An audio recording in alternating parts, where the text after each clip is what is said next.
everyone gather here. I have an important announcement. I can see you all online. Don't ignore me.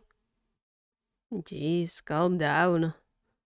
Yeah, what's so important you can't wait 10 seconds for a reply? I highly doubt it's that important. I bet he's just being dramatic as always. Come on, support me a bit. I'm getting bullied again. Let's hear him out before saying the verdict. Not really what I had in mind in terms of support, but thanks, I guess. Fine, tell us what troubles you so much. If it's something stupid, I'm blocking you. Okay, here's the thing. Others were doing a challenge to call our boyfriends husbands and didn't invite us to do it. Fine, I'm blocking you. I mean, it sounds like a sweet challenge, but are you seriously upset this much over something you can easily do yourself?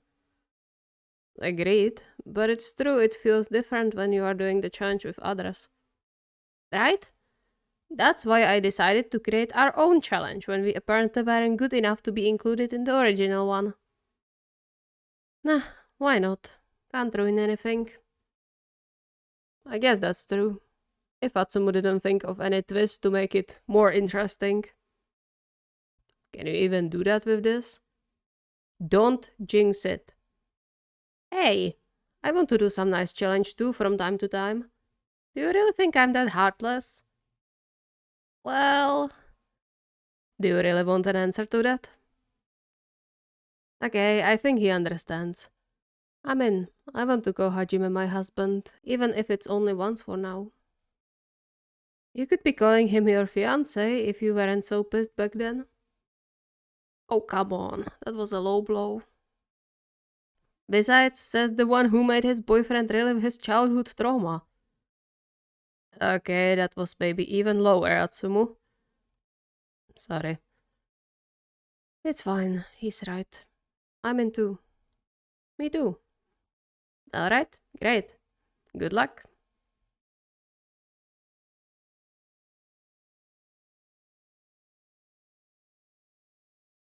Despite how it may look on the outside, Oikewa still felt horrible for the whole incident that led to Iwaizumi losing the ring.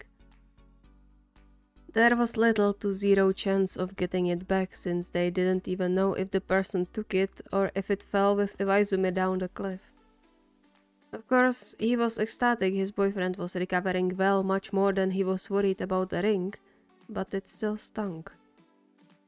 All that because he was angry about the stupid prank.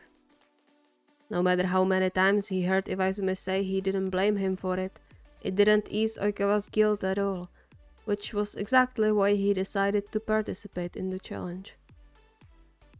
The fact he was just heading to California for a visit just played into his hand. He checked his phone for new messages before boarding the plane and smiled at the simple "good flight" text from his boyfriend. Oh, Hajime, truly a man of a few words. He sent back a quick thumbs up and smiled sweetly at the flight attendant, his mood instantly better. Let's hope we don't crash. That would be disappointing.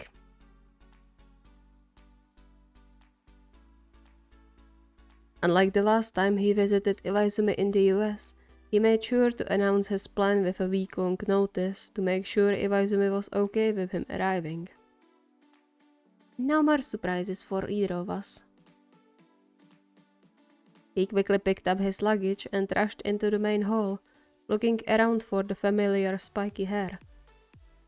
Announcing his arrival ahead of time also ensured him a much better ride from the airport in the company of his beloved, while he saved fortune on taxi. He rejoiced when he spotted Iwaizumi leaning on the railing right in front of him, unable to hold back anymore as he threw his arms around him, squeezing carefully but tightly. Hajime, you came for me. He could feel Iwaizumi roll his eyes, but just a second later, Iwaizumi's arms were wrapped around his waist. Of course I did. Why are you so surprised? I promised I'll pick you up. I know. I'm just happy I see my husband after so long. Iwaizumi chuckled. Husband, huh? Aren't you getting a bit ahead of yourself? No, I don't think so. I still remember that little wedding we had when we were 9. You mean that thing you forced me into so I couldn't go out with that girl from the playground? She was trying to steal you from me. She had to know where the limit is. Besides, you were the one who promised to marry me soon. I can as well start practicing early on. Iwaizumi pulled away a bit and sighed, looking away. Sorry it's taking me so long. I still stand by that promise, it's just... Oikawa's heart sank. He gently cupped Iwaizumi's cheek, turning his head back to face him properly. It's alright, don't worry about that. If there's someone who should be sorry, it's me. It was my fault you lost the ring.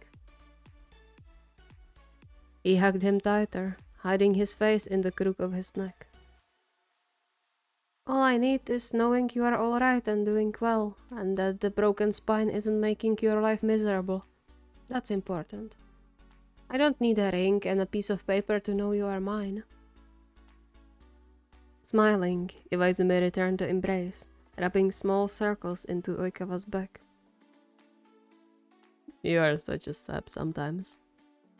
But I still love you. You are mine too, and nothing changed on that. Oikawa could about melt there and then. Thanks, Hajime. No need to. Come on now, let's get you home to rest a bit. I bet you are tired after the flight. As if he called it on him, Oikawa had to stifle a long yawn. Iwaizumi gave him a quick peck on the cheek and grabbed his carry-on, leading the way out of the airport. I think you'll be quite surprised after we come home. Please don't tell me you have another flatmate. Iwaizumi laughed, the sound making Oikawa's heart flutter. No, don't worry. No more flatmates.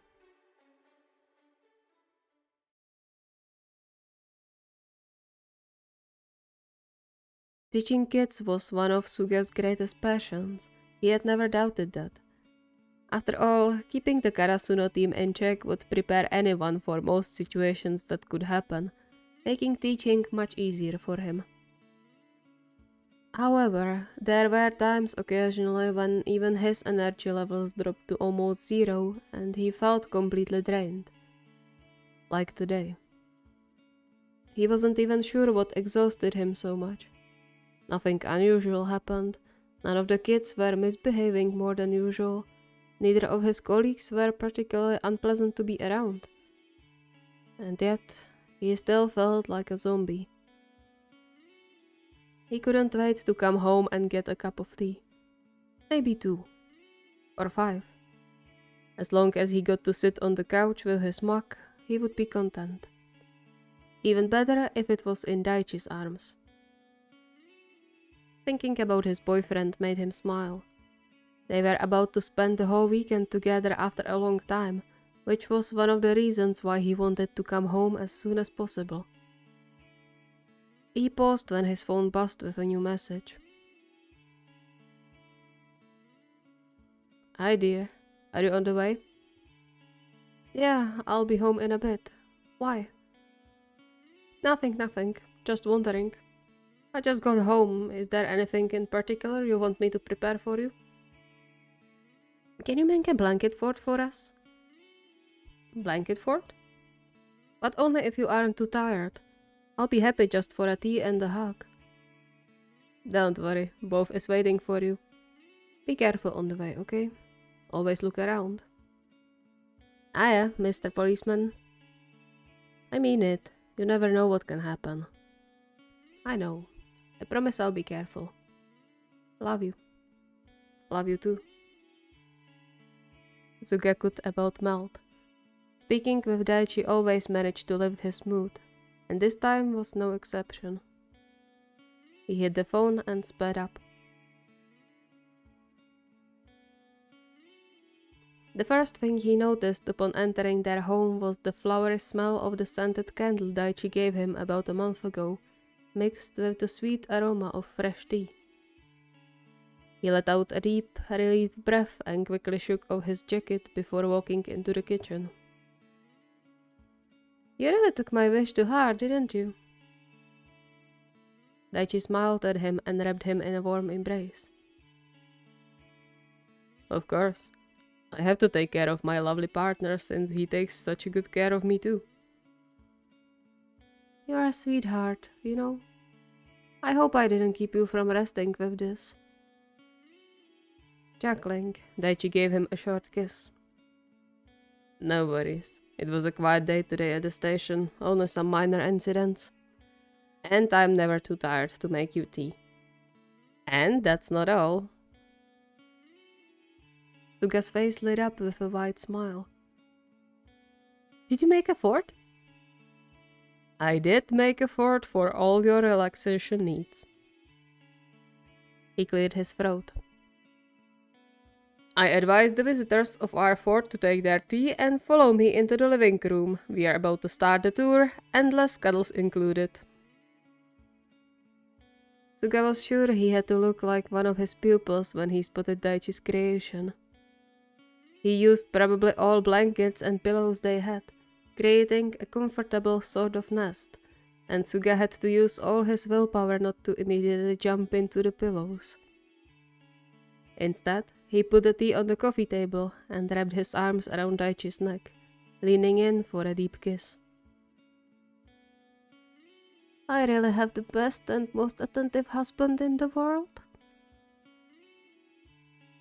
Daichi paused, but then raised his eyebrow, an amused smile playing on his lips. You are already thinking about marriage? What do you mean already? We've been together for years. Of course I'm thinking about the wedding. He paused, a sudden realization kicking in. If you want that, of course. I understand it might not be the best for a police officer to be married to a man since... Daichi silenced him with a kiss. My job has nothing to do with it. I'll be the happiest person in the world when we get married. Even more than I am now, which says something. Suga chuckled, relieved, and leaned more into Daichi's chest. Yeah, same here. I'm happy I have you, you know? I'm happy too. Well, come on now, let's lounge a bit, shall we? I have that movie you wanted to see. Suga gave him a last quick peck on the cheek before he settled comfortably in the fort. He would thank Atsumu for the challenge later, but now he had more important things to do.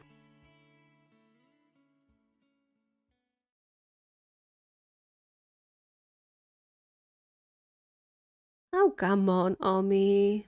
Loosen up a bit, would you? You're scaring people with that scowl you have. To emphasize his point, he gently poked Sakusa's cheek a few times.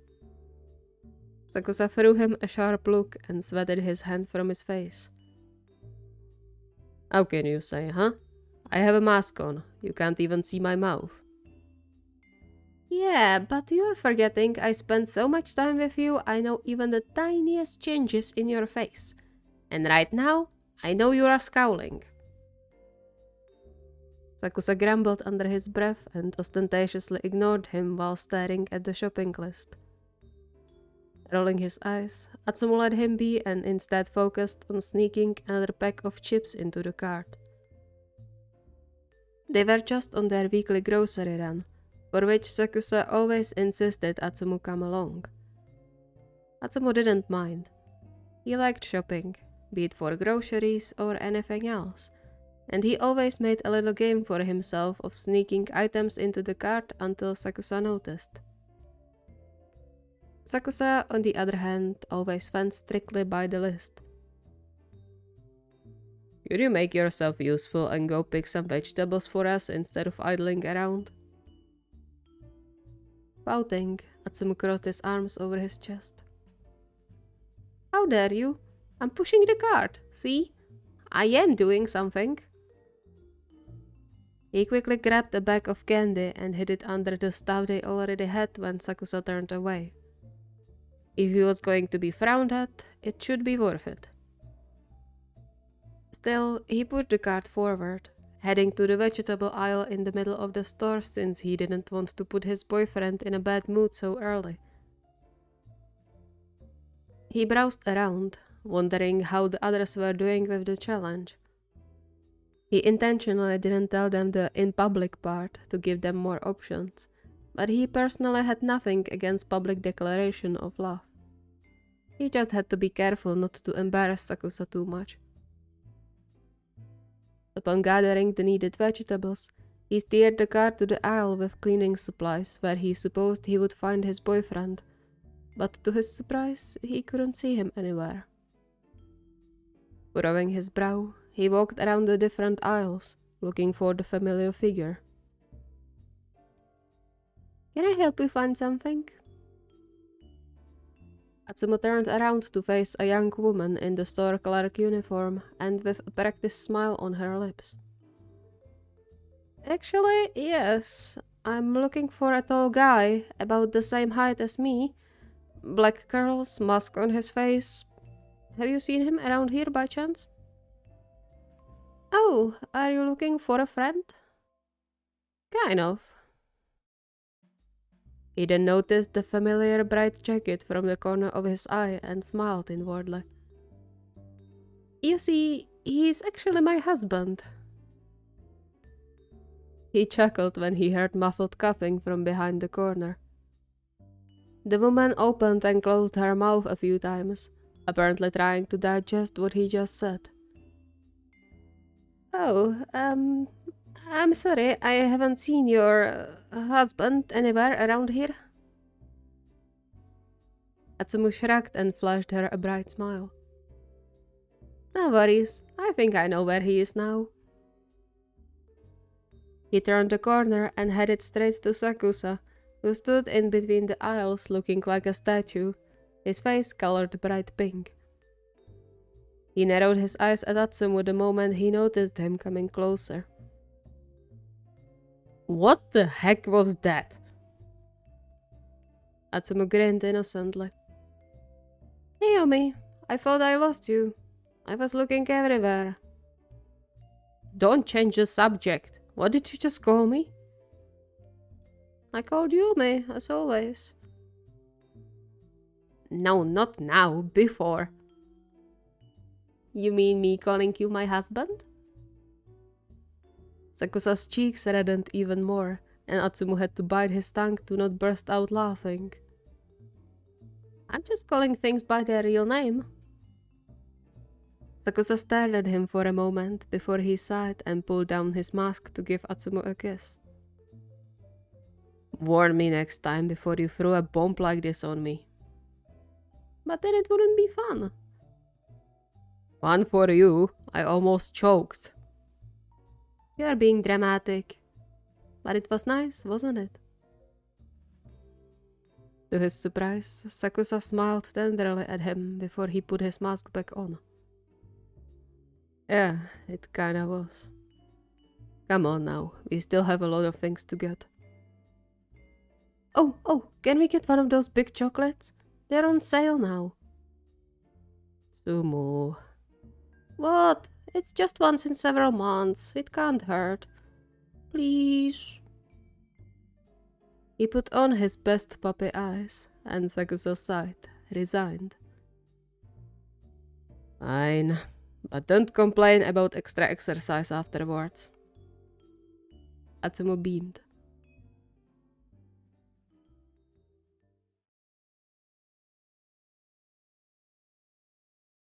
If he was being honest, Matsun was glad Atsumu included him in the challenge. He wasn't grateful for that comment, but at least the challenge was nice enough to make up for it. A bit. He definitely didn't mind doing something nice for his boyfriend, and this was a great opportunity. Or at least he hoped so. They never talked about marriage. Matsun wasn't sure if it was because it was so much ahead, or because Maki was content like this, with them being only boyfriends. That thought followed him the whole way from work to their flat. He personally didn't mind staying without a ring. As long as they were together and content in the relationship, it didn't really matter. However, there was this tiny voice in his head telling him that perhaps Maki was keeping back door open like this, just in case. And after the prank incident, he couldn't say he would blame him. Taking a deep breath, he opened the door to their flat. Guess this challenge could be useful in this regard. To his surprise, the first thing that welcomed him home was a nice smell of some food being cooked. He raised his inner eyebrow at that. Maki usually didn't cook, only on some special occasions. In fact, Matsun couldn't remember the last time he saw Maki cook. I didn't forget any anniversary, did I? He peeked into the kitchen, his features softening with a tender smile when he spotted his boyfriend staring down a pan, fully focused. What's the occasion? Maki squealed and jumped away from the stove, only to let out a relieved breath when he recognized who was behind him. He narrowed his eyes. Don't do this to me. You know I'm easily scared. My deep apologies, my dear. I had no intention of scaring you. Maki snorted a short laugh. Are you really using that tone on me? I thought that's only for the poor mourning family members. Is it working? Maki rolled his eyes, but apparently decided to forgive Matsun for scaring him and finally gave him a welcome kiss. Just hearing your voice makes wonders. And that deep soft grumble? Chef's kiss, I'm swooning. He staggered theatrically into Matsun's waiting arms. Matsun chuckled and returned the kiss, squeezing Maki's sides. He was glad the homey atmosphere was back in their relationship. It always made his way back home much more pleasant. You still haven't told me which fortune I should thank for your cooking today.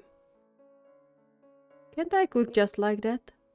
You know, making a nice dinner for my hard-working boyfriend. You never cook just like that. Remember what happened the last time?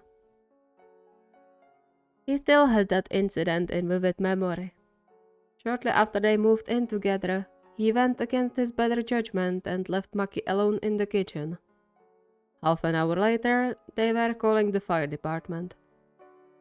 Since then, he refused to let Maki cook unless there was some special occasion when, for some miraculous reason, Maki turned into a master chef. We don't talk about that, okay? You promised. But since you brought it up, there is a special occasion today. I think. You think? Biting his lip, Maki lowered his gaze, playing with the collar of Matsun's shirt. It's special for me. I'm not sure if it will be for you. But I thought it was worth celebrating. Matsun tilted his head, his interest piqued. Then don't keep me waiting. Maki looked up again, giving him a small smile. I got a job today. No way. Yeah. Matsun squeezed him in his arms, lifting him from the floor a bit. That's amazing. Congratulations. See, I told you someone will recognize your qualities eventually. What an amazing husband I have. He felt Maki freeze in his embrace. Did you just say husband? Matsun stilled, an unpleasant feeling squeezing his chest. Yeah? Maki stepped away, his eyes blown wide and darting all over the place, and Matsun panicked. Was it a bad thing to say? I'm sorry, I thought that maybe. Yeah, can you tend the stove for a bit? With that, he rushed out of the kitchen, and soon one of the doors in the flat shut. Matsun's heart sank. I guess it was the wrong thing to say. He turned to the stove to busy himself with something instead of focusing on the fuck up he just did. What did you even expect? He tried to convince himself he really didn't mind Maki keeping those back doors opened. He didn't mind before, why would he mind now when it just got confirmed? It wasn't like everything would change now, right? So why did it hurt so much? What did you even expect? He say? He didn't flinch, just resumed stirring the vegetables on the pan to give himself time to collect himself and find the strength to turn around. It will be done soon. Can you get the plate? Are you okay? Yeah, I'm fine. I shouldn't put my hopes up in the first place, right? There was a beat of silence. Hopes? That you would want to marry me. I'm sorry if I made you uncomfortable with it. He chuckled sadly. I shouldn't be surprised you don't want to be called that by me of all people, huh? Arms wrapped around his waist from behind, and he froze. What are you talking about? I'm not uncomfortable. I just needed a bit to stop freaking out, that's all. I'm surprised you didn't hear me screaming into the pillow. And what do you mean by you of all people? I mean, after everything. And besides, some people still don't look kindly on funeral home employees. If the people at your job knew you were dating one. Maki huffed and turned him in his arms to finally be face to face. And? Who cares? I've never minded. Your job doesn't define you. And if anyone has a problem with your job, they can go to hell. I would be proud to call you my husband one day. Matsun blinked a few times, trying to sort his thoughts and clear the mist entering his vision. Hiro. Maki smiled and caressed his cheeks. Aw, don't cry. It doesn't suit you. Let's eat now, You clearly need to come to different thoughts. And I have to tell you about the job. Chuckling softly, Matsun wiped his eyes, a large boulder falling from his heart.